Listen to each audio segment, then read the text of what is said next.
Voilà, bonjour à tous. Donc, avant les vacances, je vous avais donné à faire pour aujourd'hui ceci, là, donc étudier avec les deux méthodes d'étude des variations qu'on a rencontrées cette année, soit le signe de l'étude du signe de f de x1 moins f de x2, soit la nouvelle méthode avec les encadrements successifs, à la fois étudier ceci et ceci. Alors, ben, c'est parti, on y va avec la fonction f. Donc, première méthode, celle qu'on a vue en début d'année. Donc, on y va. La petite phrase d'hypothèse, déterminant le signe de f de x1 moins f de x2. Puis ensuite, on va chercher à déterminer le signe de ça. Donc, pour ça, il faut le factoriser. Pour le factoriser, il faut déjà commencer par tout mettre au même dénominateur. Donc, on fait notre calcul et puis voilà, on cherche à factoriser. Donc là, le numérateur est facile à factoriser. Par contre, le dénominateur, on ne peut pas le factoriser. Maintenant, est-ce que c'est très grave? La question n'était pas de le factoriser. La question, c'était de trouver le signe. Or là, on a un carré plus 1, on sait que c'est positif. On a un carré plus 1, on sait que c'est positif. Donc, après avoir fait tout ce calcul, je vais pouvoir ici écrire que x1 est inférieur à x2. Donc, x2 moins x1 est comment?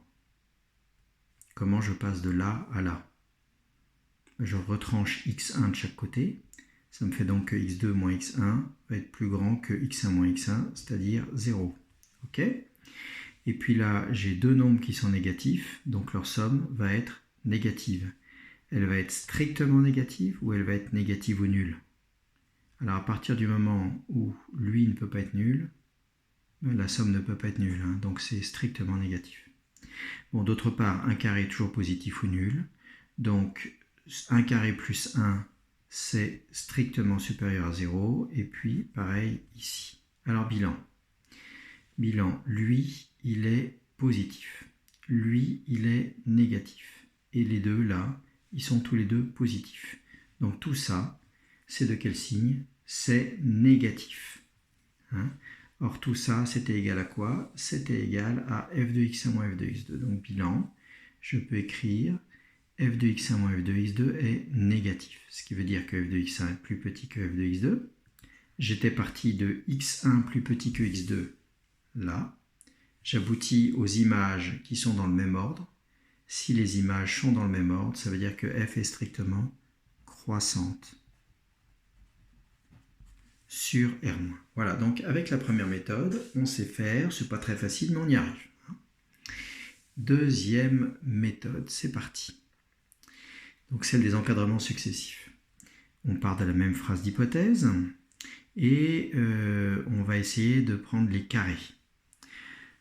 Or, les carrés de quoi? Les carrés de ces trois nombres. Et ces trois nombres, ils sont sur quoi? Ils sont sur R- ou sur R+? Parce que vous vous rappelez que la fonction carré, elle est décroissante sur R-, puis croissante sur R+. Donc si je veux prendre les carrés de ces trois nombres, il faut que je sache s'ils sont sur R- ou sur R+. Or, tout est plus petit que 0, ils sont donc sur R-. Et la fonction carré, elle est strictement décroissante sur R-. Donc ça veut dire que si je prends le carré de x1, le carré de x2 et puis le carré de 0 qui fait 0, eh bien comme c'est strictement décroissant, il faut que je change l'ordre. Donc je change le sens de l'inégalité. Bien, ensuite de là à là, qu'est-ce que j'ai fait? J'ai rajouté 1. Ça plus 1, ça fait ça. Plus 1, plus 1. Donc je ne change pas le sens des inégalités. Ensuite, je vais prendre les inverses. Les inverses de ces trois nombres. Ces trois nombres, ils sont sur... Alors vous savez que la fonction inverse, elle est strictement décroissante sur R étoile moins, et elle est aussi strictement décroissante sur R étoile plus. Or là, on est sur R étoile plus, puisque j'ai trois nombres qui sont plus grands que 1. Donc strictement décroissante sur R étoile plus. Vous n'oubliez pas l'étoile, parce que c'est pas, elle n'est pas définie si j'enlève l'étoile. Bien, alors si elle est strictement décroissante sur R étoile plus, ça veut dire que si je prends les inverses de ces trois nombres, eh bien leurs images sont dans l'ordre contraire, décroissant. Donc je change le sens des inégalités. Ok, or là je reconnais f de x1, Là, je reconnais f de x2, donc j'ai bien f de x1 inférieur à f de x2. Hein, voilà. Donc, bilan, f est strictement... Alors, attendez, je suis parti de x1 plus petit que x2. J'aboutis à f de x1 et f de x2 qui sont dans le même ordre. Donc, f est strictement croissante sur R-. Alors, si je compare les deux méthodes, hein, eh bien là, c'était assez long, alors que l'autre, vous voyez, est beaucoup plus rapide.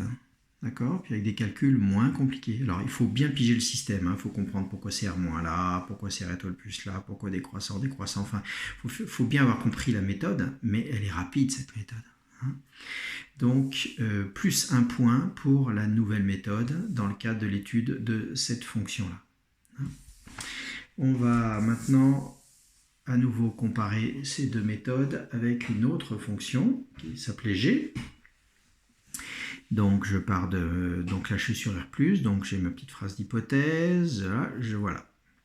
Alors je cherche à déterminer le signe de ça. Pour trouver son signe, notre réflexe habituel, c'est on va chercher à factoriser.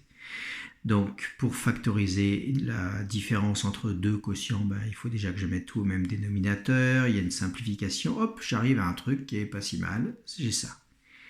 Alors, x1 plus petit que x2, donc x1 moins x2, il est comment? Eh bien, je vais retrancher x2 partout.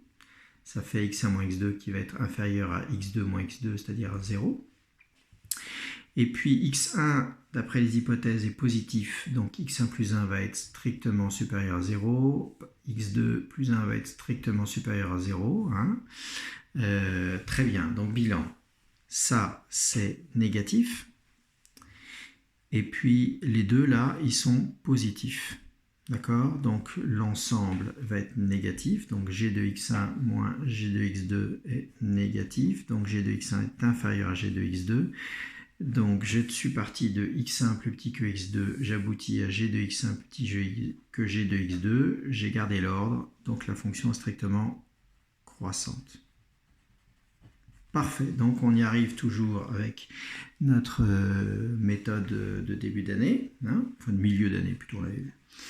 Et donc maintenant, on va regarder avec la nouvelle méthode. Voilà. Alors, je pars avec ma même phrase d'hypothèse. Je vais ajouter un des deux côtés, il n'y a pas de problème. Je vais prendre ensuite les inverses de ces trois nombres. La fonction inverse, alors vous vous rappelez, elle est soit strictement décroissante sur R étoile moins, soit strictement décroissante sur R étoile plus. Or ici, on est sur, sur R étoile plus, hein, puisqu'on c'est que des nombres plus grands que 1. Donc strictement décroissante, sur R étoile plus. Donc, comme c'est décroissant, je change l'ordre. Donc l'inverse de 1, c'est 1. L'inverse et l'inverse. Voilà. Sauf que là j'ai l'air bête parce que moi, c'est pas ça que je veux. Ce que je voudrais, c'est avoir x1 ici et x2 là. Mais alors, soit je multiplie les 3 par x1.